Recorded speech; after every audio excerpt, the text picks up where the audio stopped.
Lessons from Dr. King on the recent Supreme Court verdicts. This is a quote. There are two types of laws. There are just laws and there are unjust laws.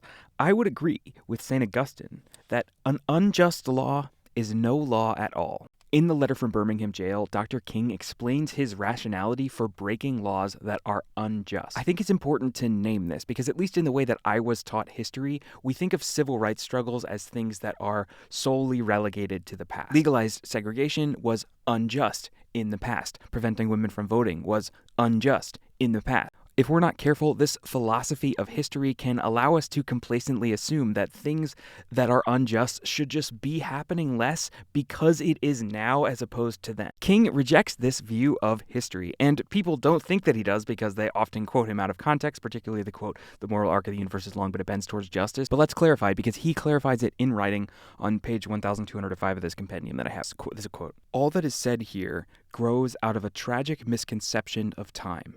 It is the strangely irrational notion that there is something in the very flow of time that will inevitably cure all ills. Actually, time is neutral. It can be used either destructively or constructively. I am coming to feel that the people of ill will have used time much more effectively than the people of good will." Close quote. I find this quote meaningful for a lot of reasons, but most of the times that I hear it, I think about Merrick Garland, who could have been on the Supreme Court were it not for Mitch McConnell and his shenanigans. If you've forgotten the context, there was a Democratic Supreme Court Justice, Merrick Garland, who could have been confirmed to the Supreme Court, which might have had an effect on what these outcomes were. But if you remember, Mitch McConnell just used his authority as the leader of the Senate and broke precedent and just said, nope, we're not going to do that. I'm not a lawyer, but as far as I can tell, Mitch McConnell didn't actually have the authority to do that, but he just claimed that power. He just was like, oh, I'm going to do that. I control this now.